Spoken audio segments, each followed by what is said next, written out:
نہیں، قرآن بتاتا ہے اسے مائے حمیم دیا جائے گا، کھولتا ہوا پانی، اور وہ اتنا گرم ہوگا جب پینے کے لیے چہرے کے قریب کرے گا، اس سے اٹھتی ہوئی بھاپ کی وجہ سے چہرے کی کھال ادھڑ کے اس کے اندر گر پڑے گی، لیکن اس کے باوجود اس کو پینا پڑے گا۔ اللہ فرماتا ہے یہ دنیا ہی سب کچھ نہیں ہے، سمجھ لیا یہی سب کچھ ہے، آخرت کو بھول گئے، صبح اٹھے کام پہ چلے گئے، شام آئے آوارگی میں چلے گئے،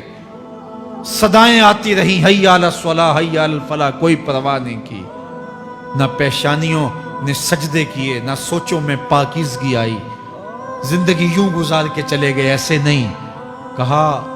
ایک وہ ہوں گے جن کے چہرے شگفتہ گلاب ہوں گے، ایک وہ ہوں گے جن کے چہرے بگڑے ہوئے ہوں گے۔ اللہ اکبر، کلا اذا بلغت التراقی، یہ تو قیامت کا منظر ہے نا، قیامت سے قبل بھی ایک منظر ہے، اللہ اس منظر کو بھی بیان کر رہا ہے، کلا اذا بلغت التراقی، ہاں ہاں جب جان گلے کو پہنچ جائے گی۔ اے انسان تیرے اوپر وہ گھڑی بھی آنے والی ہے، وہ وقت بھی آنے والا ہے جب سانس اس ہنسلی میں اٹک جائے گا، جب سینے سے بھی سانس اوپر چلی گئی، اب ڈاکٹر بھی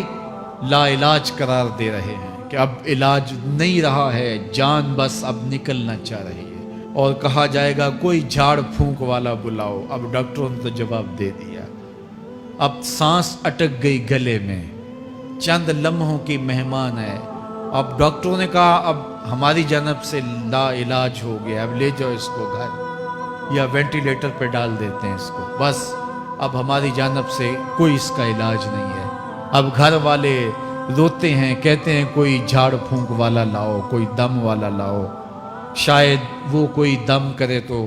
اس کی جان میں جان آ جائے، ڈاکٹروں نے تو لا علاج قرار دے دیا۔ وَظَنَّ عَنَّهُ الْفِرَاقُ، اللہ فرماتا ہے یہ تو جھاڑ پھونک والے کو ڈھونڈ رہے ہیں، لیکن جس کی سانس یہاں اٹکی ہے وہ سمجھ گیا ہے اب موت آ گئی ہے، اس کو یقین ہو گیا ہے کہ اب موت کے لمحے آ گئے ہیں، اب میں بچ نہیں پاؤں گا، اب آنکھیں تاڑے لگی ہوئی ہیں، وَالْتَفَّتِ السَّاقُ بِالسَّاقِ، پنڈلی پہ پنڈلی چڑھ رہی ہے، جب موت آ جاتی ہے تو پھر پنڈلی سے پنڈلی لپٹ جاتی ہے، اس کو پھر جدا کرتے ہیں، اور جدا کر کے دونوں انگوٹھے باندھ دیتے ہیں تاکہ پنڈلی کے اوپر پنڈلی نہ چڑھے۔ اللہ وہ منظر بیان کرتا ہے، صاحب یہ وقت آنے والا ہے جب دونوں انگوٹھے باندھ دیے جائیں گے، جب ناک میں روئی ٹھونس دی جائے گی، جب چٹے لباس میں کفن دیا جائے گا، جب غسال کے سامنے بے بس پڑے ہوں گے، وہ چاہے یہ بازو اٹھائے چاہے یہ بازو اٹھائے، گرم پانی ڈالے یا سرد پانی ڈالے، جب بس پڑے ہوئے ہوں گے جو ہے وہ غسل دینے والوں کے، اور ناک میں روئی ہوگی اور دونوں انگوٹھے آپس میں بندھے ہوں گے، یہ محل، یہ ماڑی، یہ کوٹھیاں، یہ بنگلے جس کو سویر شام لگ کے حلال حرام کی تمیز کیے بغیر بنایا تھا، غوث اعظم رضی اللہ تعالیٰ عنہ بولے مکان بنا رہا ہے، بسیں گے اور حساب تو جا کے دے گا، اور یہ تو ایک رات بھی تجھے اس گھر کے اندر نہیں رکھیں گے کہ چلو ایک رات مہمان رکھ لیں، کہتے ہیں نہیں نہیں مہمانوں نے بھی جانا ہے تو جلدی کرو اس کو سپرد کراؤ، وہ تو تیرا لباس بھی پھاڑ کے اتاریں گے، خود غسل دینے کے لیے تیار بھی نہیں ہے، تجھ سے خوف آنے لگا ہے، جاندی واری ڈرونا بنے ہوتے، ہاتھ نہ لاندے ڈر دے، جنہ لئی تو پاپ کمائے اج کتھے نہیں تیرے کر دے، آج تو وہ تیرے ساتھ تجھے غسل دینے کے لیے آمادہ نہیں ہے۔ وَالْتَفَّتِ السَّاقُ بِالسَّاقِ، جب پنڈلی پہ پنڈلی چڑھنے لگ جائے گی، إِلَىٰ رَبِّكَ يَوْمَئِذٍ الْمَسَاقُ، اس دن تیرے رب کی طرف ہی لوٹ کے جانا ہے۔ فَلَا صَدَّقَ وَلَا صَلَّىٰ، اس نے نہ تو سچ مانا اور نہ نماز پڑھی، وَلَٰكِنْ كَذَّبَ وَتَوَلَّىٰ، ہاں جھٹلایا اور منہ پھیر کے چل پڑا۔ ثُمَّ ذَهَبَ إِلَىٰ أَهْلِهِ يَتَمَطَّىٰ، پھر اپنے گھر کو اکڑتا ہوا چلا۔ اولا لک فاولا ثم اولا لک فاولا، تیری خرابی آ پہنچی، ہاں تیری خرابی آ پہنچی۔ ایحسب الانسان ان یترک سدی، انسان دنیا میں یہ گمان کرتا ہے اس کو سدا چھوڑ دیا جائے گا۔ سدا عربی میں ایسے اونٹ کو کہتے ہیں جس کی مہار کسی کے ہاتھ میں نہ ہو، شترے بے مہار، جہاں مرضی جس گھاٹ سے چاہے پانی پیے، جہاں سے مرضی چارہ لے،